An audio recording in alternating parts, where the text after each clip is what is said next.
আকাশবাণী কলকাতা, স্থানীয় সংবাদ পড়ছি শঙ্কর মুখোপাধ্যায়। বাংলাদেশের সংরক্ষণ বিরোধী আন্দোলনের জেরে ৩০০-এরও বেশি ভারতীয় পড়ুয়া দেশে ফিরে আসতে বাধ্য হয়েছেন। মূলত উত্তরপ্রদেশ, হরিয়ানা, মেঘালয়, জম্মু কাশ্মীরের এই পড়ুয়ারা দেশের উত্তর পূর্ব সীমান্ত এলাকা দিয়ে গতকাল ভারতে প্রবেশ করেন।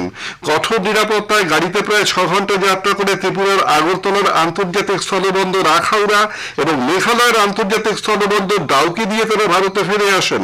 বাংলাদেশে ইন্টারনেট এবং টেলিফোন পরিষেবা প্রায় বন্ধ থাকায় এই ভারতীয় ছাত্রছাত্রীরা তাদের পরিবারের সঙ্গে যোগাযোগ করতে পারছিলেন না। এই কারণেই তারা আপাতত বাংলাদেশ ছেড়ার সিদ্ধান্ত নেন। কোচবিহারের চ্যাংরাবাঁধা সীমান্ত দিয়ে গতকালের ৩৩ জনের পর আজ ১৩ জন বিভিন্ন দেশের পড়ুয়া বাংলাদেশ থেকে ভারতে এসেছেন।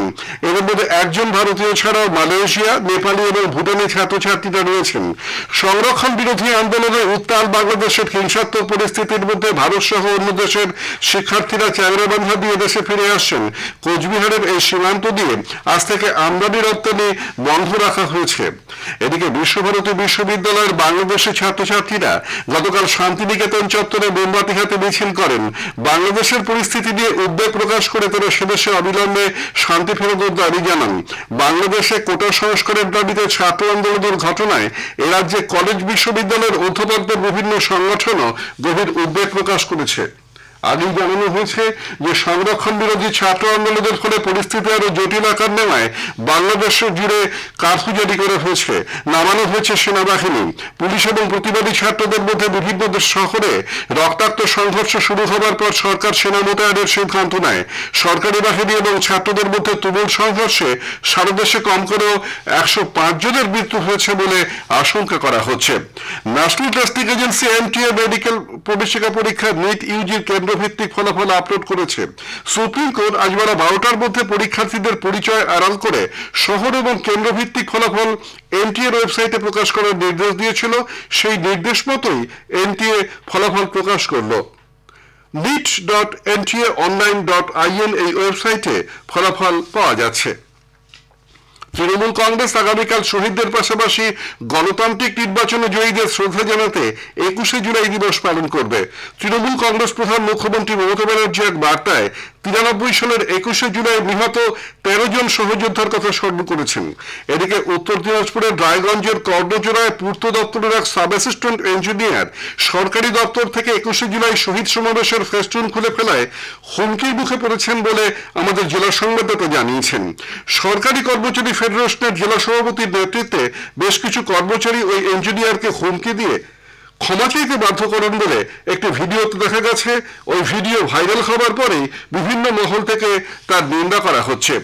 এদিকে মুর্শিদাবাদের ফরাক্কায় তৃণমূল কংগ্রেসের ২১শে জুলাইয়ের শহীদ সমাবেশের জন্য স্থানীয় তৃণমূল কংগ্রেস নেতা আইসিডিএস সেন্টার পিছু ১৫০০ টাকা করে চাঁদা আদায় করছেন বলে অভিযোগ উঠেছে। মহাশ্বেতা ঘোষ নামের ফারাক্কার আমতলা আইসিডিএস সেন্টারের এক কর্মী তা দিতে অস্বীকার করায় তাকে হুমকি দেওয়া হয় বলে তিনি অভিযোগ দায়ের করেছেন। রাজ্য সরকার প্রায় ৫,০০০ সরকারি ও সরকার পোষিত স্কুলে প্রধান শিক্ষক এবং শিক্ষিকার শূন্য পদে নিয়োগ প্রক্রিয়া শুরু করতে চলেছে। স্কুল শিক্ষা দপ্তর সূত্র খবর, এজন্য প্রয়োজনীয় বিধি প্রস্তুত করে মুখ্যমন্ত্রীর চূড়ান্ত অনুমোদনের জন্য পাঠানো হয়েছে। বেলঘরিয়ার ব্যবসায়ের গাড়িতে গুলি চালানো সহ একাধিক অভিযোগের মামলায় সুবোধ সিংকে আজ ব্যারাকপুর আদালতে পেশ করা হয়েছে। কঠোর নিরাপত্তায় বন্দোবস্ত করা হয়েছে আদালত চত্বরে। উত্তর ২৪ পরগনার সোদপুর সহ একাধিক জায়গায় সোনার দোকানে ডাকাতি, বড়নগরে এক স্বর্ণ ঋণ প্রদানকারী সংস্থা এবং বিজেপি নেতা মনীষ শুক্লা খুনের ঘটনায় মামলা রয়েছে সুবোধ সিং এর বিরুদ্ধে। দক্ষিণ ২৪ পরগনার বিষ্ণুপুর থানার এক সিভিক ভলেন্টিয়ার এবং তার বাবাকে খুনের চেষ্টার অভিযোগে আজ সকালে এলাকায় উত্তেজনা ছড়ায়।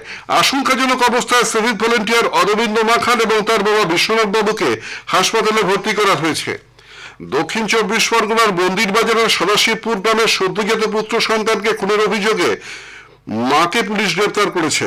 জানা গেছে, চমৎকারী পণ্ডিত্যময় মহিলা গতকাল এক অবৈধ পুত্র সন্তান প্রসব করে।